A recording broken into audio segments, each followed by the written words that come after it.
She just wanted to fix the plane, but in a few minutes she found herself at the center of a scandal that changed her whole life. Subscribe and write in the comments where you're watching this video from. The night shift at Glenfield Private Airfield was a quiet affair, cloaked in hum and halogen. The hangars stood in formation like metallic giants beneath the pale floodlights, their bellies housing jets worth more than entire city blocks. Outside the main building, the bitter wind of the Illinois winter cut across the tarmac, slipping through the cracks in the sliding doors. Inside, Hangar 4B, alone beneath the body of a dormant Gulfstream, worked Ayla Thompson. Dressed in her navy blue mechanic's overalls, streaked with grease and speckled with cold, Ayla moved with a focus born of routine. Her dark brown skin glistened with effort under the harsh lighting, and her hair, braided into a single long rope, was tucked securely beneath a cap. Her hands, gloved in thin latex, moved with expert precision as she adjusted a panel beneath the left wing. There was no one around to see the finesse in her work, the quiet elegance of her certainty. She didn't expect applause. In places like this, no one clapped for shadows. The night was her territory. Most of the other mechanics left by 8, and Ayla had learned to prefer it that way. The hangar echoed with silence, interrupted only by the occasional clatter of tools or the distant hum of ground support carts. She could think here, work in peace, and she could double-check the work done by those who outranked her. Her shift officially began at 9, but she'd arrived an hour earlier to fix an oversight from the evening crew. Greg, a senior tech, had improperly calibrated the thrust reverser lock sensors on a Challenger jet scheduled to depart at dawn. He had signed the clearance report already, scribbled his initials at the bottom of the log, and gone home smug. Ayla had found the discrepancy in the diagnostic scan within minutes. She fixed the issue, updated the log in silence, and removed her own name from the record. If she had submitted it, management would question why she was double-checking a senior's work. She had learned that lesson 6 months ago when she was written up for interfering outside of assigned scope. Greg, of course, received a commendation for his flawless maintenance. It wasn't the first time Ayla's hands had saved a jet from an embarrassing and potentially deadly failure. She kept a folder of these instances, hidden in a cloud account only she could access. She didn't know why she kept them. Maybe to prove to herself that she wasn't invisible. Maybe for some day that might never come. She had wiped her hands and slid out from under the wing, glancing at the clock on the wall. 9:02 p.m., time to clock in officially. She peeled off her gloves, scanned her badge at the terminal, and began her checklist for the night's assignments. Ayla walked past the break room where laughter filtered through the closed door. Inside were 3 of her colleagues, all white men, watching a sports replay on the wall screen. One of them glanced at her through the glass and quickly looked away. The others didn't notice her at all. She moved toward the equipment cage where the parts manager, Kenny, sat scrolling on his phone behind a high desk. "Evening," Ayla said simply. Kenny didn't look up. He just slid a clipboard toward her and gestured toward the bin marked Thompson Bay 2. Her name was always handwritten. Others had typed work orders. She didn't complain. It wasn't worth it. She took the clipboard and walked back into the hangar. Her assigned task was basic inspection on a Citation jet owned by a real estate developer. Nothing challenging, nothing new. She'd done this model a dozen times. As she began her inspection, her thoughts wandered back to 5 years ago, the summer she'd believed her career was about to take flight. She had just graduated top of her class from the Midwest Institute of Aeronautics. Not MIT, but a respectable university with a well-funded aerospace program. Her final project, a prototype for a modular fuel pressure system, had been praised by her professors and even selected for a patent workshop. She'd been recruited for a summer internship at Tech, one of the largest private aerospace engineering firms in the country. It was her dream. The Tech facility had been sleek, glass-walled, and humming with potential. Ayla had entered its halls with trembling hands and eyes full of hope. She worked long hours, volunteering for extra shifts, staying behind after others had gone home. She submitted her prototype system to the internal development database, carefully annotated with simulation results attached. 3 days later, she was let go. The reason given: cultural misalignment and concerns about interpersonal fit. There was no feedback, no offer letter, no reference, just silence. Her project disappeared from the internal servers. Her emails went unanswered. One engineer she had bonded with refused to return her calls. The door had closed, and she had no way to open it again. Her dreams dissolved, not in failure, but in silence. Not rejected, erased. Her return home to the south side of Chicago had been brutal. She moved back in with her mother, a retired cleaning woman with arthritis in her hands and steel in her spine. "You got a degree," her mother said. "They can't take that from you." But degrees didn't pay rent. Ayla took the first job she could get, as a line mechanic at Glenfield. It was supposed to be temporary, just until something better came along, but better never did. Now, as she worked beneath yet another anonymous jet in the cold hangar, she wondered if this was it. If the brilliance inside her would ever matter. If she would always be the one who caught mistakes, fixed disasters before they happened, and let someone else sign their name at the bottom. Her hands paused over a pressure seal, the same seal she had once redesigned in her prototype. She inhaled, exhaled. Sometimes she wondered if she'd imagined it all, her talent, her innovation, her worth. Because if the world never acknowledged you, how could you be sure you were real? Her shift wore on. Midnight passed. 2 a.m. came and went. She moved from one task to another, her body aching, her eyes heavy, her mind sharp. At 4, she returned to the break room, now empty, to drink the lukewarm coffee someone had left. The bulletin board caught her eye. An announcement. A VIP aircraft arriving tomorrow. Pre-checks required. Assigned technician, Greg Sanders. Ayla studied the order. Aircraft, Tech, Falcon X PR.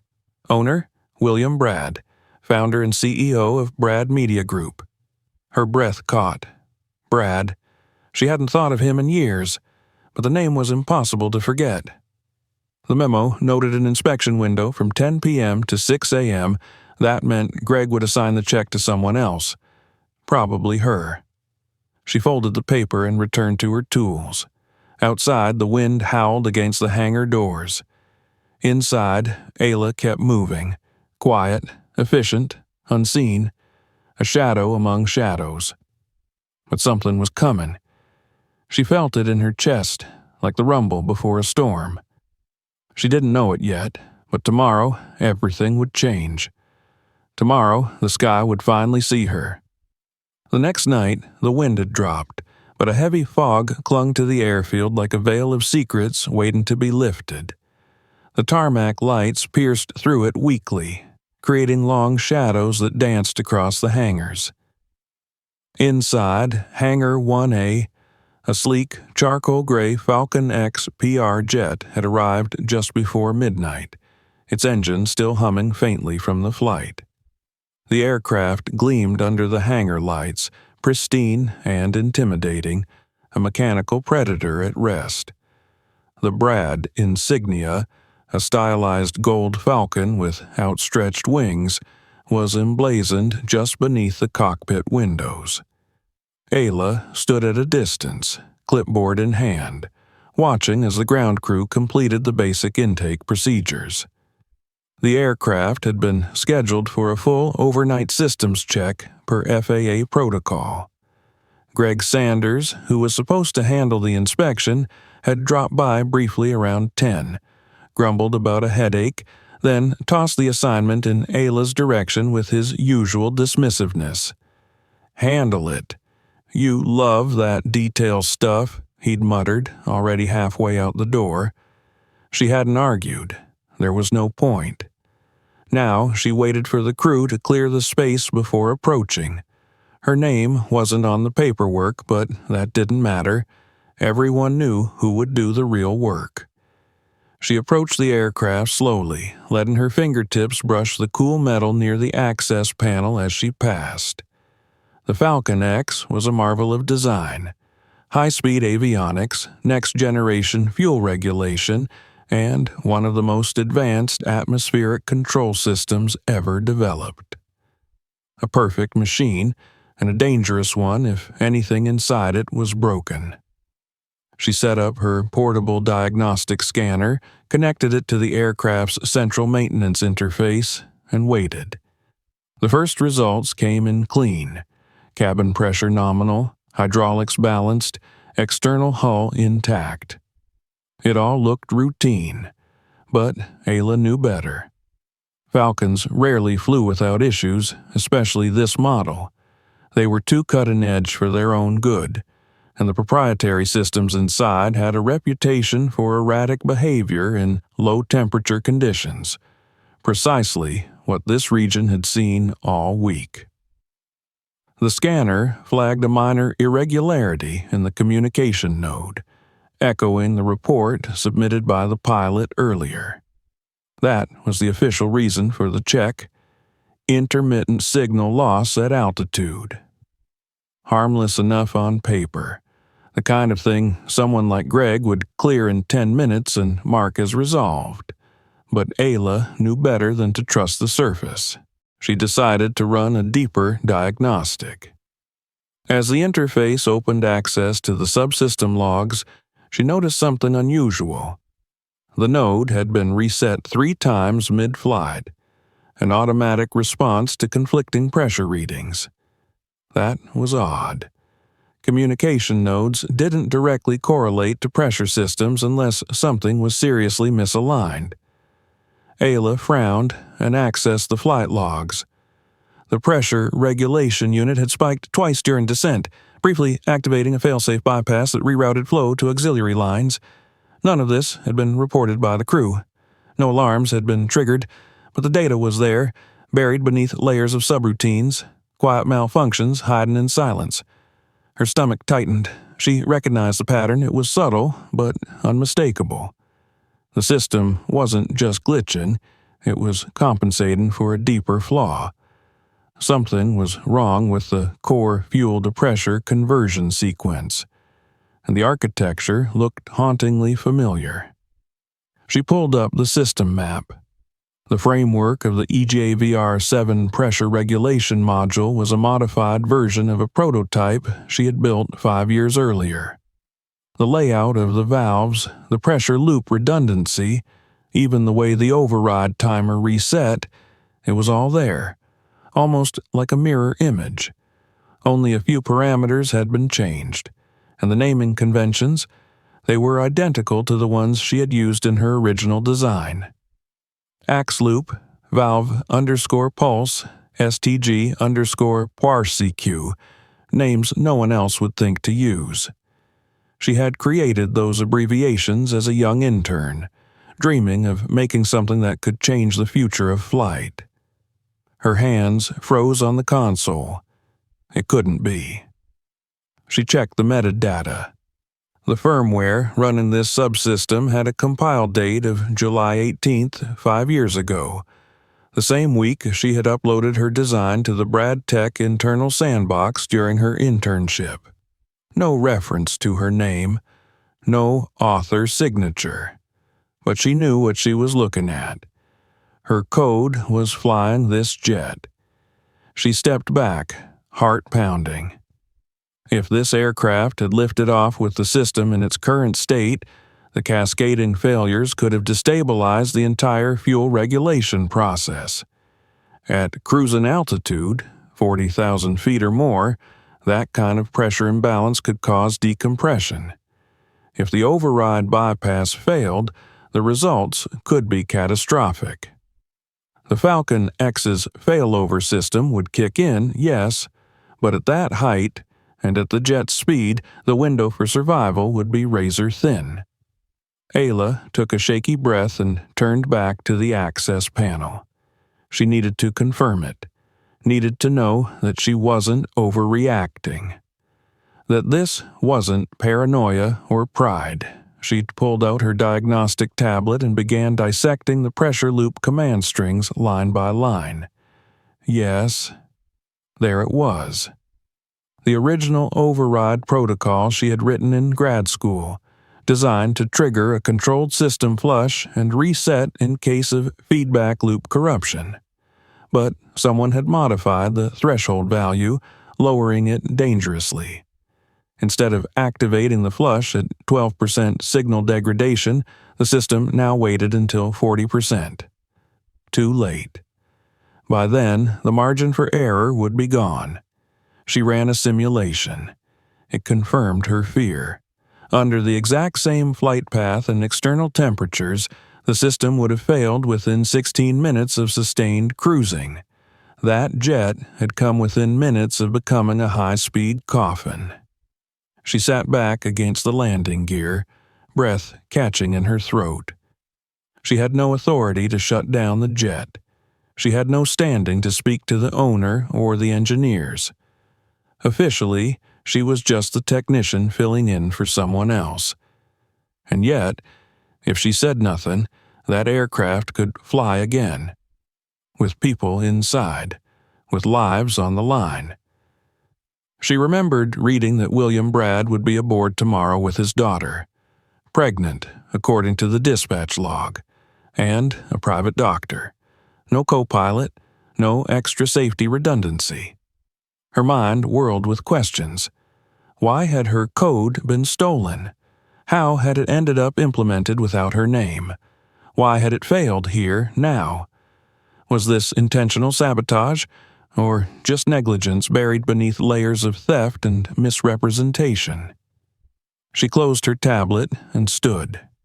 Her instincts screamed for action, but years of being silenced told her to tread carefully. She needed to document everything, quietly, thoroughly, without leaving room for doubt. She copied the logs, the metadata, the diagnostics, uploaded the files to a private server, secured them under encryption, then backed them up to a hidden cloud drive. She recorded a video of the simulation and annotated the changes to the code. Every step had to be clear, unquestionable. She checked her watch. Nearly 3 a.m. She made her way to the supervisor's office where the night manager, Carl, sat dozing under the blue glow of his monitor. She hesitated, then knocked gently. Carl startled awake, blinking at her blearily. "Yeah?" "Carl," she said, choosing her words carefully, "we've got a problem with the Falcon X. I need to ground it. There's a serious systems fault." Carl stared at her. "What kind of fault?" "Pressure system. It's a modified prototype. I think someone installed it without full QA." He frowned. "That's above my pay grade. Greg already signed off. You want me to override that based on a hunch?" "It's not a hunch," she said. "I have proof, and if that jet takes off tomorrow, people could die." Carl exhaled. "You know this is Brad's plane, right? You want to be the one who delays him?" "I want to be the one who keeps him alive," she said flatly. He stared at her for a moment, then looked away. "I'll file a hold order," he muttered, "but I'm not signing it. If anyone asks, you called the FAA. This is on you." "Fine," she said. "It is." Back in the hangar, the jet sat quietly under the lights, unaware of the battle being fought over its code and systems. Ayla approached it again, not as a mechanic now, but as the designer of the thing inside it, the silent guardian no one had seen. Her fingers brushed the smooth surface of the fuselage. They had erased her once. Not this time. Tomorrow, when the sun rose, the world would remember her name. Or it would burn trying to forget it. The morning arrived with deceptive calm. A pale sun pushed through the stubborn fog as the airfield yawned to life, its staff moving with the drowsy precision of those used to working through exhaustion.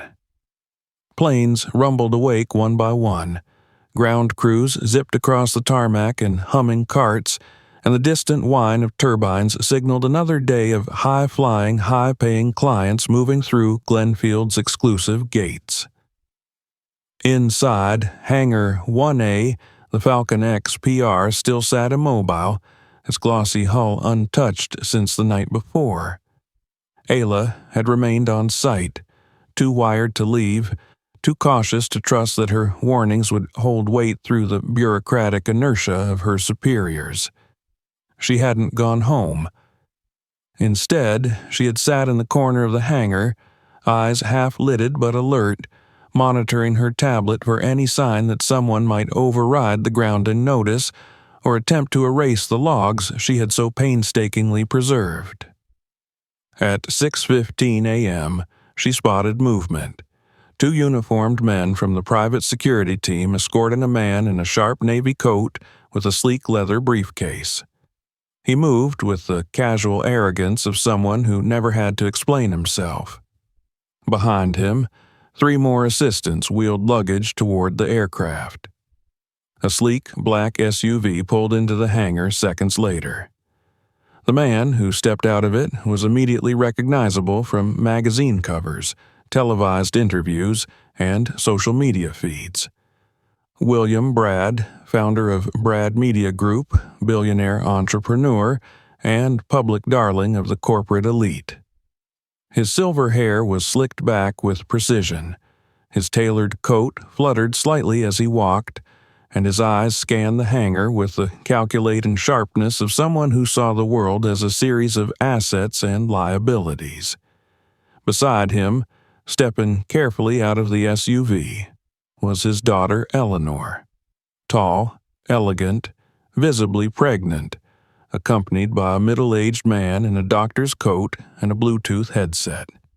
The doctor walked ahead of her, barking into his earpiece, while Eleanor, in a soft gray cashmere coat, looked around with mild curiosity. Ayla's stomach twisted.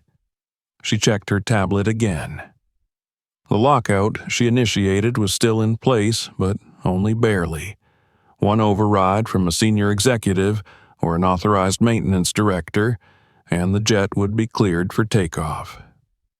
And Carl, despite his reluctant agreement during the night, had already vanished from his desk.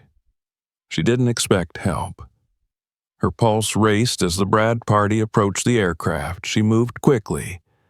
"Excuse me," she called, stepping into the path of one of the luggage handlers. "This aircraft is grounded. It can't fly until further inspection is completed." The man blinked. "We were told it was cleared this morning." "It wasn't. I'm the technician who discovered a systems anomaly. The FAA has been notified." William Brad's voice cut through the hum. "What's going on here?" The handler gestured toward Ayla. "She says the plane isn't safe to fly." Brad turned toward her, his face expressionless. "And you are?"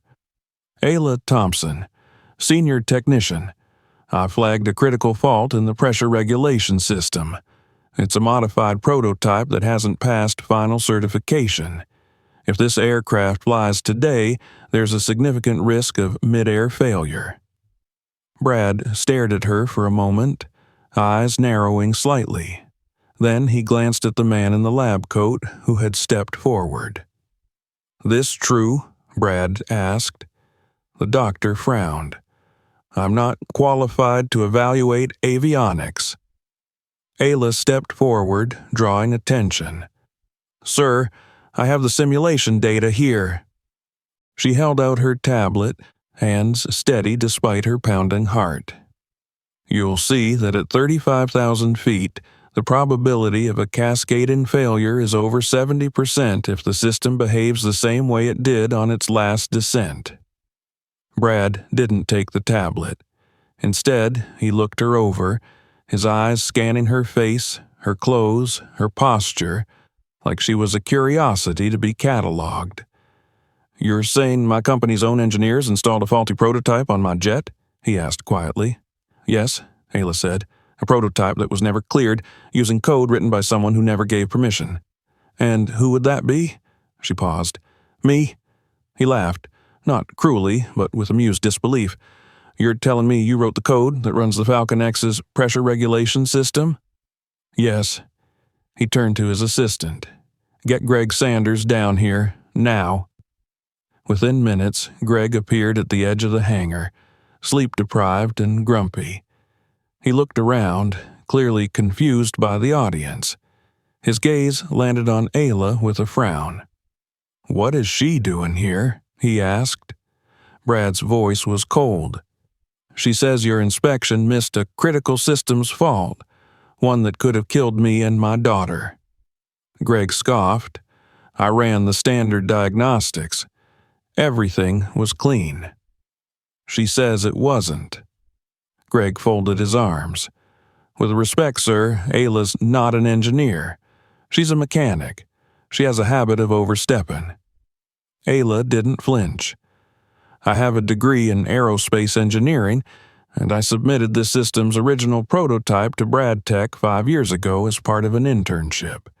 It was never acknowledged, never approved, but someone implemented it anyway. Poorly. And now it's putting people at risk." Greg shifted uncomfortably. "That's ridiculous. The GAVR-7 system was designed by our head of R&D, Vince Marlowe. We've been using it for years." "I know," Ayla said quietly. "He stole it." Silence descended over the hangar. Brad's expression changed. Not disbelief, but calculation. He looked at Greg again. "Do you have a copy of the inspection report?" "Yeah, signed and submitted." "And the logs?" "Same." Brad turned to Ayla. "Let me see yours." Ayla handed over her tablet. He scrolled through the data, frowning, then paused. "Is this time-stamped?" "Yes." He passed the device to his assistant. "Run a comparative scan. Check the data integrity. Verify the source." Greg stepped forward. "Sir, with all due respect, this is a waste of time." Brad raised a hand. "Stop talking." The assistant nodded a few minutes later. "Logs match. Her simulation holds up. The pressure system is behaving inconsistently. Her prototype structure is embedded in the EGAVR-7's foundation code." Brad looked at Ayla again. "You just grounded my flight. Cost me a multi-million-dollar meeting. Do you realize that?" "Yes," Ayla said, "and I'd do it again." He gave a short nod. "Then come with me." She blinked. "What?" "You've just accused my company of intellectual theft. I'd like to hear more. In my office." Greg took a step forward. "Sir, I really don't think—" Brad's eyes snapped toward him. "You've done enough." Then, turning back to Ayla, he gestured toward the terminal. "Let's find out how deep this goes." Ayla followed in silence, adrenaline pulsing in her veins. She didn't know if she had just saved lives or ended her career. Maybe both. The glass hallway stretched between the hangar and the executive wing, each step echoing like a drumbeat of uncertainty. She glanced sideways once, saw Eleanor Brad watching her from the SUV with an expression that was unreadable, not contempt, not gratitude, something in between. The doctor beside her said nothing. The door to the private terminal slid open, and she entered a world designed for people who never heard the word no. Leather seats, brushed steel finishes, scented air, everything expensive, discreet, and cold. Brad led her into a corner office overlooking the runway. He closed the door behind them and folded his arms. "All right," he said. "Now start from the beginning." And so she did. She told him about the internship, the prototype, the dismissal, the erased records, the familiar code, the broken promises. She kept her voice calm, factual, unflinching. When she finished, he said nothing for a long time. Then he tapped a button on his desk phone. "Get Vince Marlowe on the line, now." The traitor in the white coat, Ayla thought grimly. The man who had taken her future and dressed it in his own name. It was time for him to answer. The door had barely shut behind them when William Brad barked an order into the intercom. Moments later, his executive assistant entered, a slim woman in a dark gray suit with an iPad in hand and an expression honed by years of weathering boardroom tempests. She took one look at Ayla, then turned to Brad without a word. He spoke low and fast, requesting the immediate presence of Vince Marlowe via video conference. She nodded and disappeared with the efficiency of someone who knew better than to question tone or timing. Ayla sat still in the chair facing Brad's desk, fingers clenched tightly in her lap. Her mind raced, but her posture was composed. Every nerve in her body was taut with anticipation, but her expression betrayed none of it. She'd spoken the truth. She had presented evidence. But truth didn't guarantee justice, especially in places like this, where power could bend facts and flatten voices like hers into silence. Still, she'd come too far to flinch now. Brad stood at the window, arms crossed, gazing out at the hangar where the grounded Falcon X still sat idle. He didn't speak for a while, and Ayla didn't interrupt the silence. Let him sit with it. Let him feel the weight of what she had said and what it meant if she was right. The intercom beeped. "Mr. Marlowe is on the secure line," the assistant said. Brad walked behind his desk, pressed a key, and the wall-mounted screen lit up with the image of a man in his 50s, pale and polished, seated in a well-appointed home office.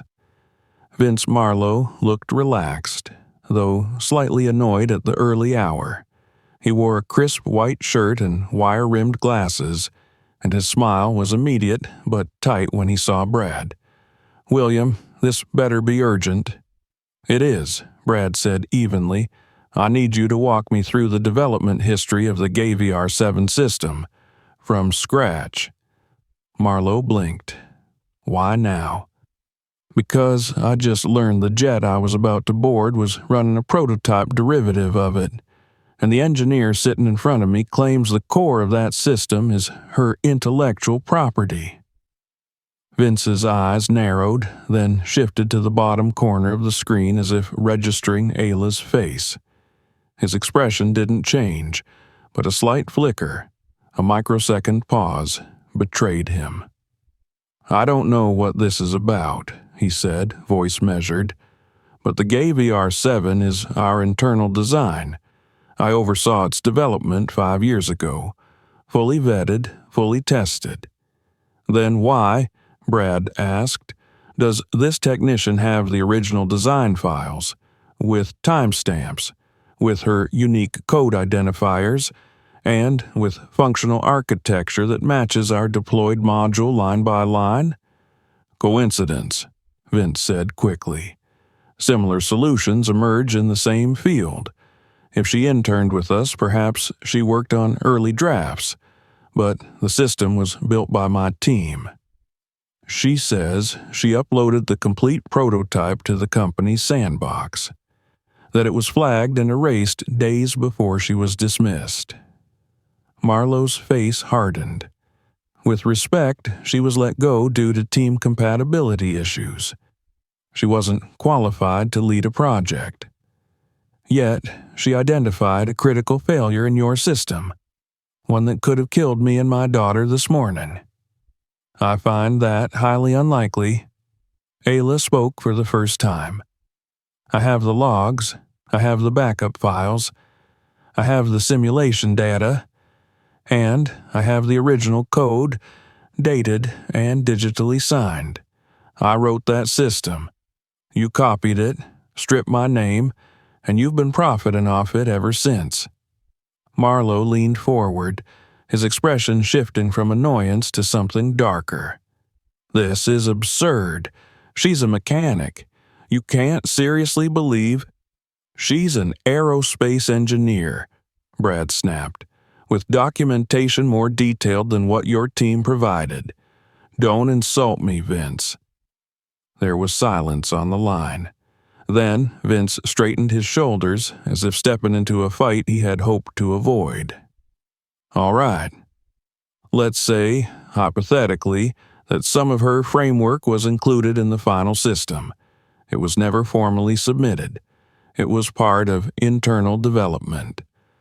No patents were filed, no claims were made. It belongs to the company. So you admit it, Ayla said coldly. You stole it. You erased my record. You buried it because of who I was, where I came from, because you thought no one would ever listen to someone like me. Marlowe didn't respond. Brad leaned back in his chair, staring at the screen. You're suspended, effective immediately. Do not contact anyone at the company until we conclude our investigation. We'll be auditing all project archives, team communications, and development logs. If I find any evidence of manipulation, Vince, you're not just losing your job, you're losing your legacy. William, I suggest you hang up, Brad said, eyes like stone, before you say something else that will end up in a deposition. Marlowe's face drained of color. The call disconnected. Brad turned slowly toward Ayla, exhaling as if he'd been holding his breath for an hour. I need to verify everything, he said, but if it checks out, and from what I've seen, it likely will, then this is going to be bigger than either of us. Ayla nodded. I'm not looking for revenge, she said, but I won't let you or anyone else bury this. He studied her. What do you want? Recognition, compensation, and structural change, not just for me. He didn't blink. You've thought about this. For 5 years. Another silence stretched between them. Finally, Brad reached into a drawer, pulled out a folder, and slid it across the desk. Inside were copies of internal corporate documentation, including Marlowe's signature on system updates, project timelines, and performance bonuses, all linked to the Gay VR-7. Bonuses totaling over $2 million. You're going to need legal counsel, Brad said. I'll arrange a private meeting with our general counsel this afternoon. He stood and motioned for the assistant to return. I'm not doing this out of generosity, he added. I'm doing it because if we're exposed for suppressing intellectual property, especially from a black female engineer, the damage to the company will be existential. So if I'm going to clean house, I need to know how deep the rot goes. Ayla stood as well. You'll find it goes deeper than Marlowe. Brad looked at her for a long moment, then nodded. Then we start digging. They left the office together, stepping back into the terminal where news of the confrontation hadn't yet filtered. The hangar still buzzed with low activity. The Falcon X remained untouched, its doors sealed, its systems silent. But something in the air had shifted. Ayla walked beside Brad, the surreal reality settling over her in waves. Just 24 hours ago, she'd been another invisible cog in the system. A night shift nobody who existed to fix problems others caused and take no credit for doing so. Now she was at the center of a storm that could bring down one of the most powerful aerospace figures in the country. She didn't know what would come next.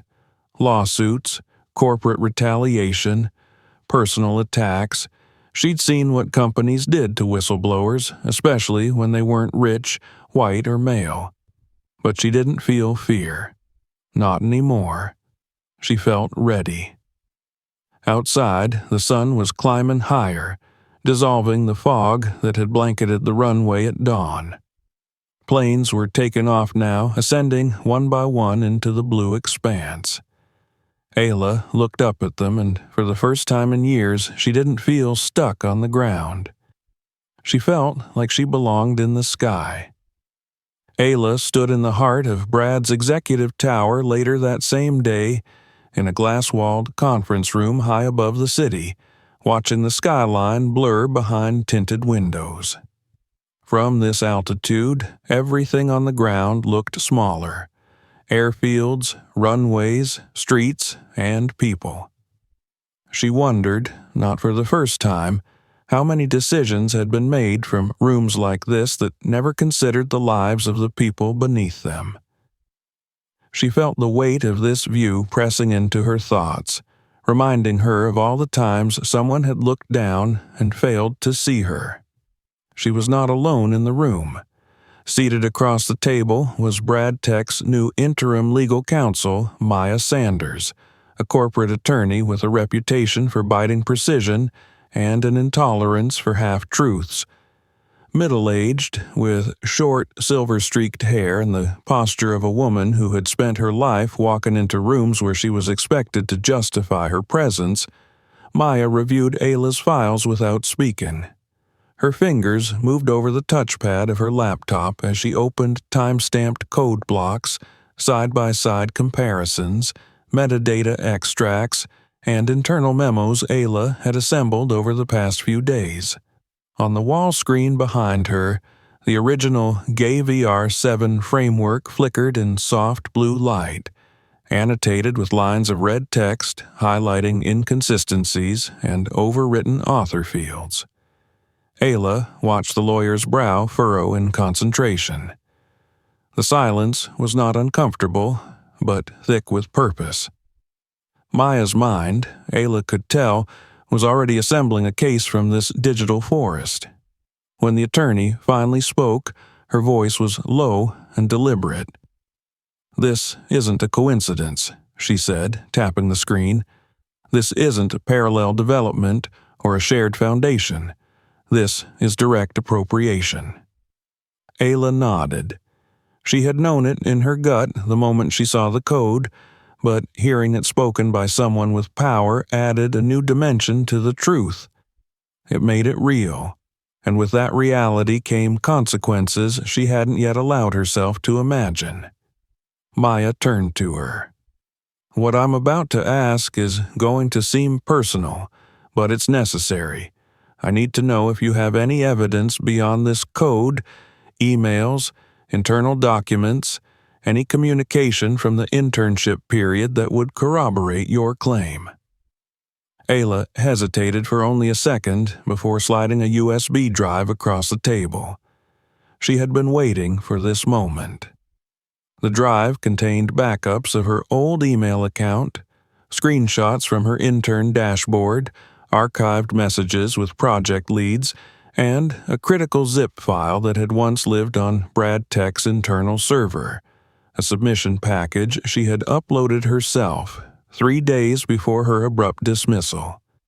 She had no idea it had survived until an anonymous message arrived in her inbox 2 nights ago from a throwaway address. "Look in your sandbox folder. They never deleted it. Jay." She didn't know who Jay was, but whoever they were, they had either broken policy to retrieve it or found it hidden in a corner of the company's forgotten data servers. Ayla had opened the file, breath held, and found everything intact. The full pressure modulation prototype, source files, documentation, a 3-page technical rationale, and her digital signature encoded in every line. Maya plugged in the drive and opened the folder. Within seconds, her expression shifted. "You signed your variables." "I always did," Ayla said softly. "MJ3_ATE, that was my personal code structure. My professors taught us to leave signature tags in test models. I never thought it would matter, but I kept doing it. Habit, I guess." Maya's voice was now sharp with intensity. "That habit just became your shield." They sat in silence again as the lawyer scrolled deeper. Ayla watched her own past unfold in digital ink. The files she had written late at night in the university's empty computer lab, her hopes poured into every function and fallback condition. Each line of logic was a thread from the girl she had been to the woman she was now, forgotten, erased, and now resurfaced with undeniable clarity. Finally, Maya leaned back. "This is enough to demand a full IP audit. Brad Tech will have to disclose all versions of this system across every aircraft where it's been deployed. If the timeline matches, and I'm betting it will, we can prove that the company has made tens of millions off your work without attribution or compensation." Ayla's heart beat faster, not from fear but from the sheer scale of what this could mean. Maya continued, "And if you're willing, we can open discussions for not only retroactive credit and royalties, but also punitive damages under intellectual property law, especially considering the circumstances of your dismissal." Ayla stared at the lawyer. "What do you mean?" Maya pulled up a second document. "I reviewed your HR records. You were terminated 3 days after uploading this design. The official reason cited a lack of collaborative potential and cultural incompatibility. Those are red flags in any discrimination case, and when paired with what we now know, it starts to look very calculated." Ayla exhaled slowly. "I don't just want a payout," she said. "I want people to know this happened. I want the people who did it to face consequences. And I want it to stop happening to others." Maya nodded. "Then we do this the hard way, publicly." That evening, Ayla returned home to her small apartment, her mind heavy with the gravity of what was unfolding. She sat at her desk and opened the laptop she hadn't touched in months, the one she used only for personal projects. She stared at the screen, then opened a folder labeled Backup 2019. Inside were sketches, formulas, unfinished designs, things she had tucked away during the years of silence. She found one labeled Axiom Engine V2, an idea she had been working on before her dismissal crushed her confidence. It had the potential to reduce fuel burn by another 15%, a revolutionary leap if it ever came to life. She had let it sit untouched for years, convinced it wasn't good enough, that she wasn't good enough. But now, with everything that had happened, she looked at the file differently. It wasn't just an abandoned idea. It was a promise. Over the next few days, word of the internal investigation at Brad Tech began to circulate, first as whispers, then as a rising current. Vince Marlowe had gone silent, his email auto-reply citing a leave of absence. Anonymous sources inside the company began leaking details to a small but hungry tech blog that had started following Ayla's case. The story, initially ignored by major outlets, began to spread in quiet circles of engineers, tech workers, and equity advocates. One morning, Ayla opened her inbox and found a flood of messages. Most were from strangers, engineers, students, even a few interns, sharing their own stories of erased work, sudden terminations, uncredited designs. A few had receipts, time-stamped code blocks, drafts of prototypes that had been taken and released months later under someone else's name. Some were anonymous. Others signed off with hope. "You've made me believe someone might finally listen," one message read. In another, someone simply wrote, "I'm rooting for you. Don't let them win." It was the first time Ayla felt the full reach of her voice. Not because she had shouted, but because she had endured, quietly, precisely, persistently. She met with Maya again that week. The attorney had begun assembling a case file thicker than Ayla had imagined possible. There were internal memos with Marlowe's signature recommending her dismissal, dated just days after she submitted her design. There were emails between executives discussing ownership consolidation and sensitive HR transitions. There was even a comment scrawled in the margin of a printed report that read, "No one will believe it came from her anyway." It was all there, preserved like artifacts in a digital museum of suppression. When Maya placed the folder in front of her, Ayla reached for it with steady hands.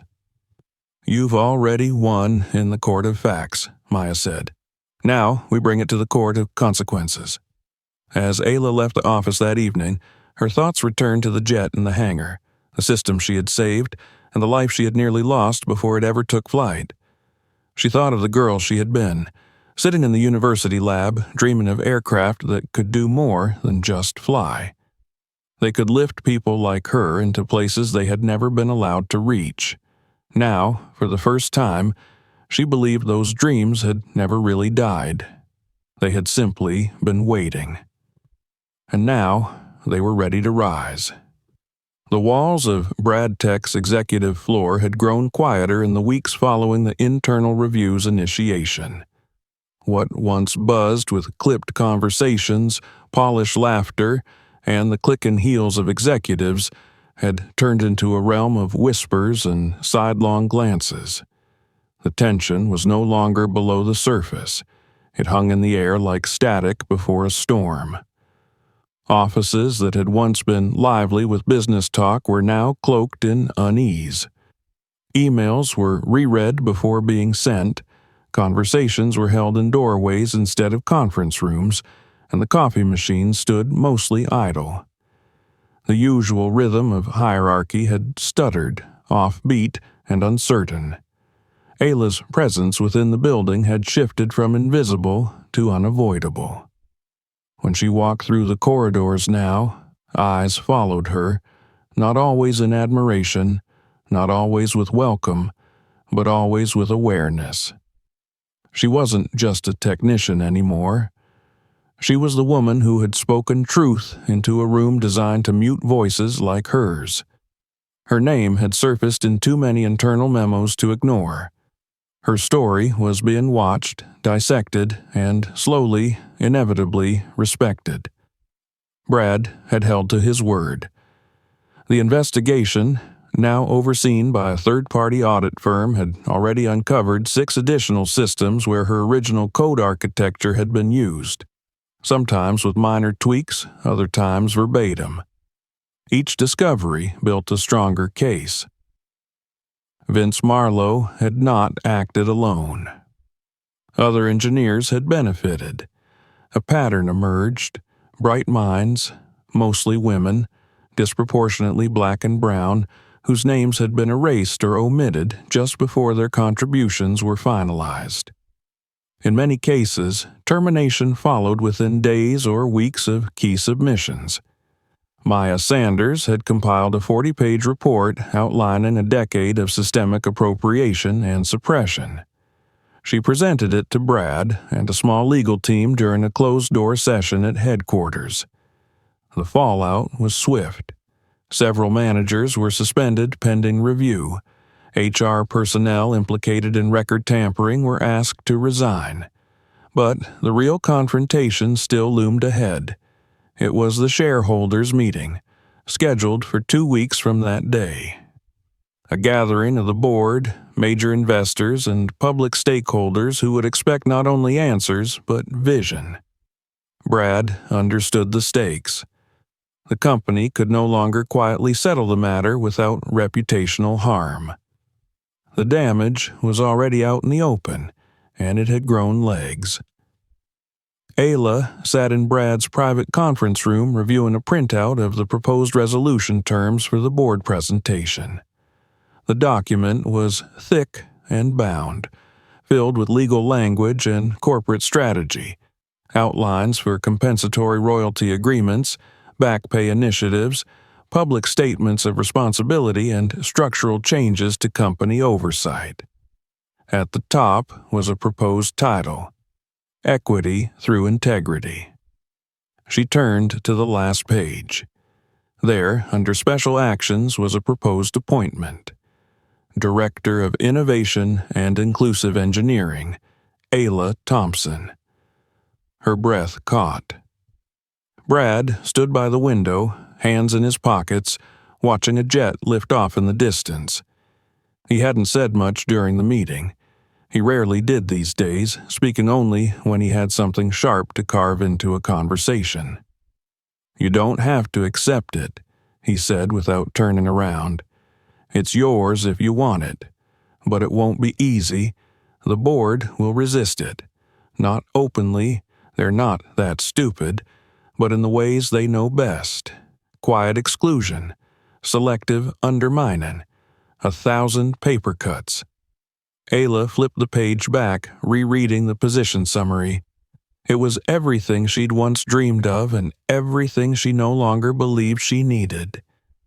And yet, as she read the description, the scope, the autonomy, the authority, it struck her not as a prize, but as a tool. A lever. A way to open doors that had once slammed shut behind her. "I don't want it because it's a headline," she said. "I want it because I'll make something real with it." Brad finally turned. "Then you've already earned it." In the following days, Ayla's story went public. A formal statement was released, backed by Brad Tech and independently verified by the audit firm. It acknowledged that Ayla's intellectual property had been used without attribution, and that systems across the fleet bore the fingerprints of her work. The company accepted responsibility for failing to maintain transparent authorship and pledged to institute a restorative compensation plan. But the real bombshell was the internal recordings. Ayla had debated releasing them. For weeks, she had replayed them in her mind.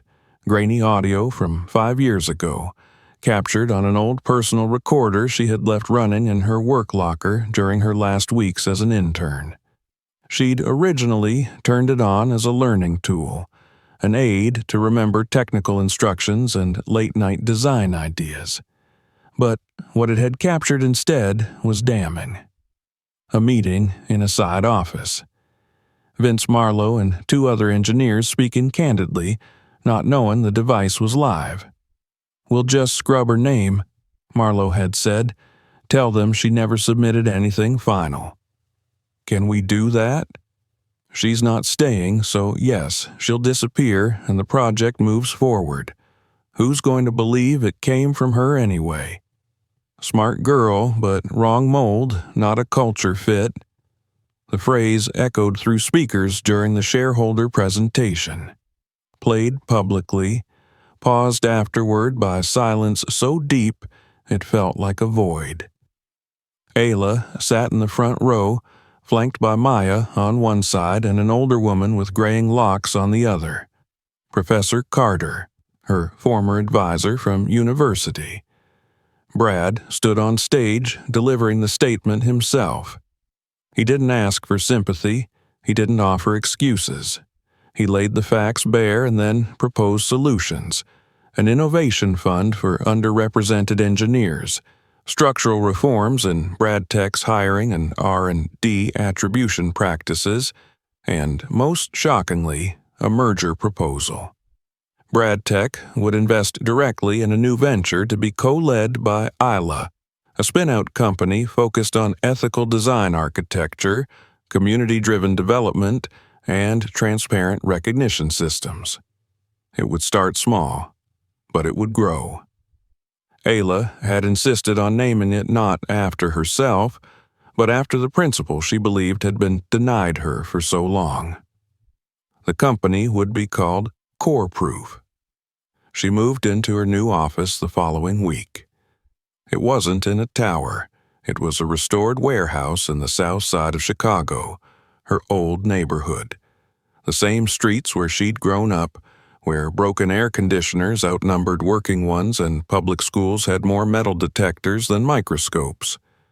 The same place where her mother had cleaned office buildings at night so Ayla could have light to study by.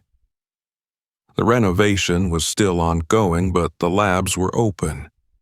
The staff, handpicked from hundreds of applicants, included engineers from underserved backgrounds, graduates from overlooked programs, and a few older women and men who had never been given the chance to build anything before. The atmosphere buzzed not with competition, but with collaboration. Ayla moved through the space like a current, calm, focused, electric. She wasn't the loudest voice in the room, but her presence anchored it. One afternoon, she sat in on a brainstorming session led by a shy but brilliant trans engineer named Leslie, who was presenting a novel idea for a modular flight control unit adaptable to aging aircraft. Ayla asked questions gently, never condescendingly. When Leslie finished, the room was silent for a beat, and then erupted in support. Afterward, Ayla handed her a sketch pad filled with old diagrams. "These were my early ideas," she said. "You'll find mistakes. Improve them." Leslie held the pad like it was sacred. Back at her desk, Ayla opened an email from Maya. The legal settlement with Brad Tech had closed.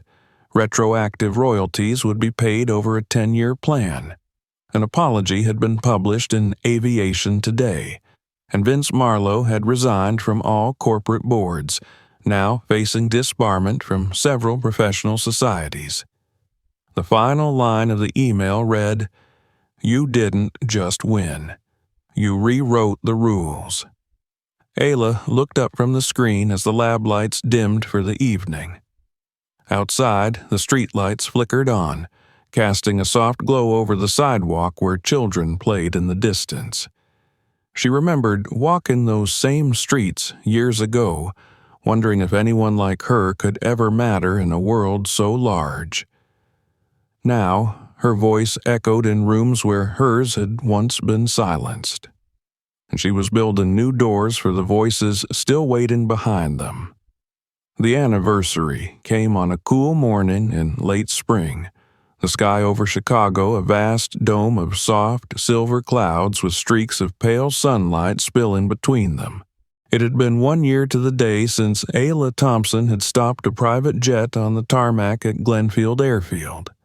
1 year since a system built on silence and erasure had cracked, its fault lines exposed under the weight of the truth she had carried for half a decade. 1 year since she had stood alone in a hangar and refused to let her voice be lost to the noise of those who had tried to forget her.